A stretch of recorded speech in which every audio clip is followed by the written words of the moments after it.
ICSE साहित्य सागर पाठ 1 बात अठन्नी की। लेखक सुदर्शन।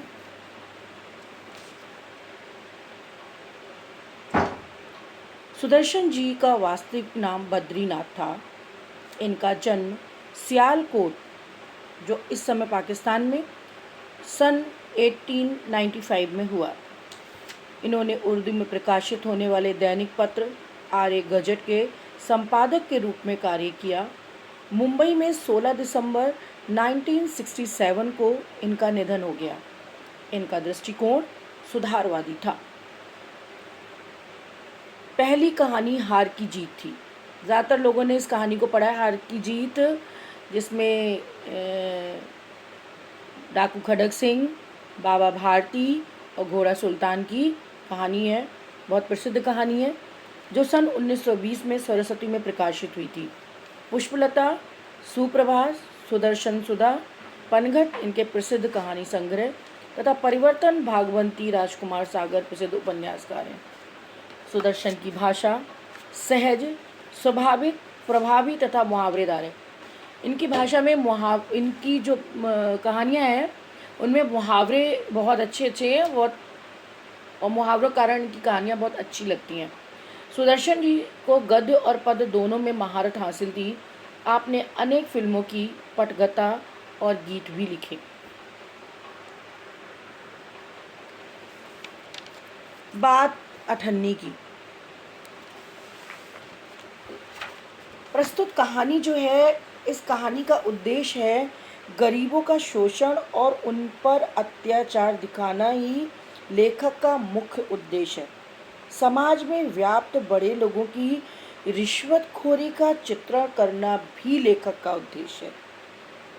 बड़े बड़े लोग रिश्वत लेकर नरम गद्दों पर सोते हैं, पर गरीब यदि आवश्यक आवश्यकताओं को पूरा करने के लिए भी छोटी सी चोरी करता है तो उसे जेल की काल कोठरी में सोना पड़ता है। कहानीकार ने बड़े ही मार्मिक ढंग से इस कथन को प्रतिपादित किया है। कहानी का मर्म पाठकों के मन को छू जाता है। समाज को जागरूक करना ही लेखक का मुख्य उद्देश्य है। कहानी इस प्रकार है। रसीला इंजीनियर बाबू जगत सिंह के यहाँ नौकर था। 10 रुपये वेतन था। गांव में उसके बूढ़े पिता, पत्नी, एक लड़की और 2 लड़के थे। इन सब का भार उसी के कंधों पर था। वह सारी तनख्वाह घर भेज देता, पर घर वालों का गुजारा न चल पाता। उसने इंजीनियर साहब से वेतन बढ़ाने की बार बार प्रार्थना की, पर वह हर बार यही कहते, अगर तुम्हें कोई ज़्यादा दे दे तो चले जाओ, मैं तनख्वाह नहीं बढ़ाऊंगा। वह सोचता, यहाँ इतने सालों से हूँ, अमीर लोग नौकरों पर विश्वास नहीं करते, पर मुझ पर यहाँ कभी किसी ने संदेह नहीं किया। संदेह, शक। यहाँ से जाऊँ तो शायद कोई 11-12 दे दे, पर ऐसा आदर ना मिलेगा। रसीला भावनात्मक रूप से जुड़ गया था अपने मालिक से, और अपने सम्मान की भी उसको परवाह थी कि मेरे को कम से कम नौकर होने के बावजूद भी यहाँ जो मुझे इज़्ज़त मिलती है, हो सकता है कि वह दूसरी जगह ना मिले। इसलिए उसने सोचा कि कम पैसों में मैं यही नौकरी करता रहता हूँ। जिला मजिस्ट्रेट शेख सलीमुद्दीन इंजीनियर बाबू के पड़ोस में रहते थे। उनके चौकीदार मियाँ रमज़ान और रसीला में बहुत मैत्री थी। दोनों घंटों साथ बैठते, मैत्री कहते हैं मित्रता को, बातें करते। शेख साहब फलों के शौकीन थे। रमज़ान रसीला को फल देता। इंजीनियर साहब को मिठाई का शौक़ था। रसीला रमज़ान को मिठाई देता। ऐसा क्यों होता था कि मालिक के यहाँ जब फल आते थे तो वो नौकरों को देते होंगे, तो वो रख लेते होंगे कि मैं रसीला को दूंगा रमज़ान, और रसीला मिठाइयाँ जब मालिक से पाता होगा तो वो रख लेता होगा कि मैं रमज़ान से जब मिलूँगा तो उसको मिठाई खाने को दूंगा। तो इन दोनों का प्रेम था कि मालिक से मिली हुई चीज़ों को एक दूसरे में बांट कर खाते थे। एक दिन रमज़ान ने रसीला को उदास देखकर कारण पूछा। पहले तो रसीला छिपाता रहा, फिर रमज़ान ने कहा, कोई बात नहीं, तो खाओ सौगंध। यहाँ मित्रता वाली बात हो गई। मित्र ने उसकी उदास आंखों को भांप लिया, और जब उसने कहा नहीं नहीं कुछ नहीं है कुछ नहीं है, तो उसने कहा नहीं, तुम मेरी कसम खाकर कहो कि तुम्हें कोई परेशानी नहीं है। रसीला ने रमज़ान की हट देखा तो आंखें भर आईं। आंखें भर आना मुहावरा है, अंडरलाइन कर लीजिए। हट कहते हैं जिद को। घर से खत आया है, बच्चे बीमार हैं और रुपया नहीं है, तो मालिक से पेशगी मांग लो। पेशगी कहते हैं एडवांस या पहले से ली हुई धनराशि। कहते हैं एक पैसा भी ना दूंगा। रमज़ान ने ठंडी सांस भरी। उसने रसीला को ठहरने का संकेत किया और आप कोठरी में चला गया। थोड़ी देर बाद उसने कुछ रुपए रसीला की हथेली पर रख दिए। रसीला के मुंह से एक शब्द भी ना निकला। सोचने लगा, बाबू साहब की मैंने इतनी सेवा की, पर दुख में उन्होंने साथ ना दिया। रमज़ान को देखो, गरीब है, परंतु आदमी नहीं देवता है। ईश्वर उसका भला करे। जब हमारी मुसीबत में कोई व्यक्ति हमारा साथ देता है तो वो व्यक्ति ईश्वर स्वरूप लगने लगता है। यहाँ पर रसीला को भी रमज़ान जो उसका मित्र था, उसने जब उसकी सहायता करी आर्थिक रूप से, तब वह उसको देवता के समान लगने लगा।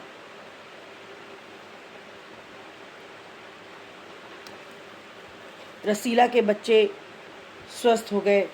उसने रमज़ान का ऋण चुका दिया। ऋण कहते हैं कर्जा।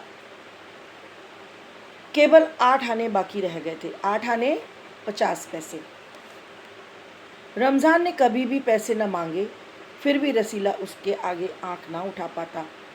एक दिन की बात है, बाबू जगत सिंह किसी से कमरे में बात कर रहे थे। रसीला ने सुना, इंजीनियर बाबू कह रहे थे, बस 500? इतनी सी रकम देकर आप मेरा अपमान कर रहे हैं।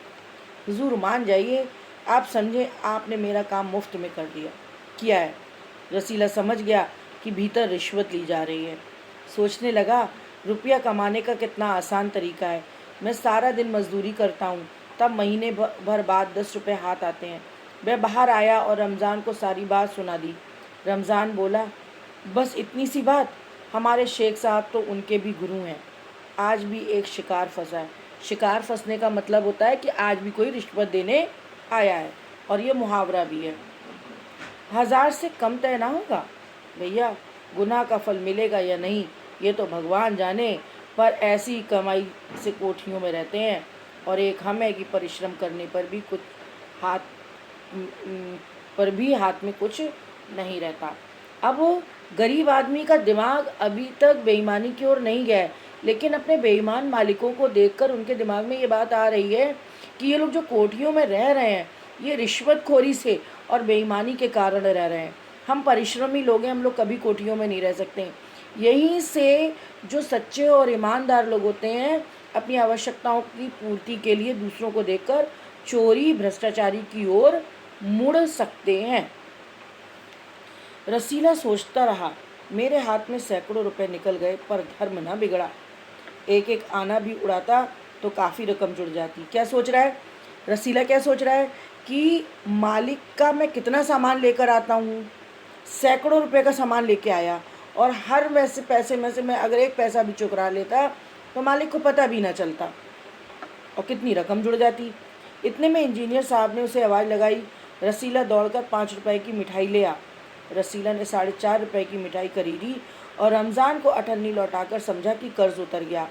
बाबू जगत सिंह ने मिठाई देखी तो चौंक उठे। ये मिठाई 5 रुपए की है हुजूर, 5 की ही है। रसीला का रंग उड़ गया। रंग उड़ना, चेहरा फक रह जाना, चेहरा उतर जाना, यह सच्चाई कुछ और है और बताई गई बात कुछ और है, तो चेहरे का रंग उड़ जाता है। ये मुहावरा है, इसको अंडरलाइन कर लीजिए। बाबू जगत जी समझ गए। उन्होंने रसीला से फिर पूछा। रसीला ने फिर वही दोहराया।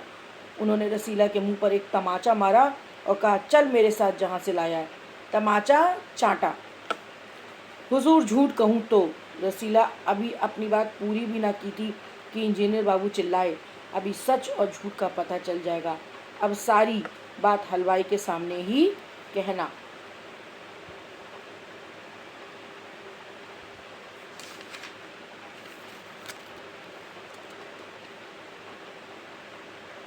अब कोई रास्ता ना बचा था। वह बोला, माई बाप गलती हो गई, इस बार माफ़ कर दें। इंजीनियर साहब की आंखों से आग बरसने लगी। उन्होंने निर्दयता से रसीला को खूब पीटा, फिर घसीटते हुए पुलिस थाने ले गए। सिपाही के हाथ में 5 का नोट रखते हुए बोले, मनवा लेना, लातों के भूत बातों से नहीं मानते। मुहावरा है, आप सब लोग जानते हैं, लातों के भूत बातों से नहीं मानते, अर्थात जो लोग डांट फटकार या मार से ही किसी बात को समझते हैं, ये बात कही गई है। ठीक है। अब एक लाइन बहुत अच्छी है, आप देखिए, सिपाही के हाथ में 5 का नोट रखते हुए बोले, मनवा लेना लातों के भूत।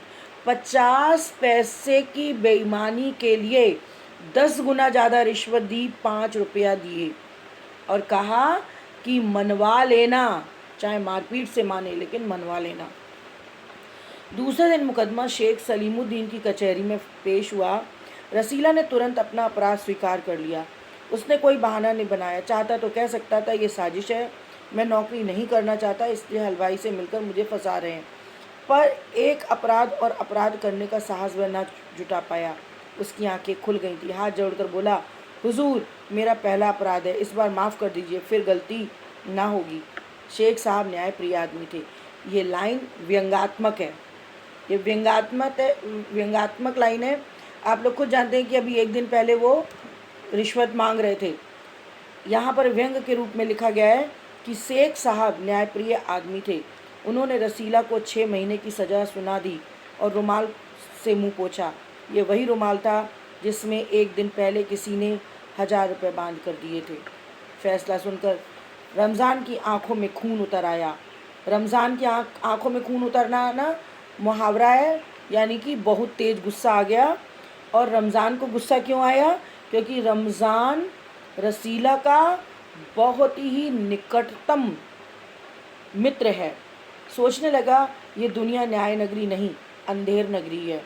ठीक है, अंधेर नगरी ये भी मुहावरा है कि जहाँ पर न्याय उचित रूप से ना हो, उस जगह को अंधेर नगरी कहते हैं। चोरी पकड़ी गई तो अपराध हो गया। असली अपराधी बड़ी बड़ी कोठरियों में बैठकर दोनों हाथों से धन बटोर रहे हैं, उन्हें कोई नहीं पकड़ता। रमज़ान घर पहुंचा। एक दासी से पूछा, रसीला का क्या हुआ? 6 महीने की कैद। अच्छा हुआ, वह ऐसी लायक था। रमज़ान ने गुस्से में कहा, यह इंसाफ नहीं, अंधेर है। सिर्फ एक अठन्नी की ही तो बात थी। रात के समय जब 1500 के चोर नरम गद्दों में मीठी नींद ले रहे थे, अठन्नी का चोर जेल की तंग अंधेरी कोठरी में पछता रहा था। तो यहाँ पर लेखक ने दिखाया है कि उसने चोरी नहीं की थी, उसको ऋण चुकाना था, इसलिए उसने 50 पैसे की हेरा फेरी करके सोचा। और उसने इसलिए ऐसा सोचा क्योंकि वो देख चुका था अपने मालिकों को रिश्वत लेते हुए, तो उसने सोचा कि मैं भी 50 पैसे की हेरा फेरी कर लेता हूँ। अगर वो उन लोगों को रिश्वत लेते हुए ना देखता तो शायद उसके मन में कदापि इस 50 पैसे की हेरा फेरी करने का विचार नहीं आता।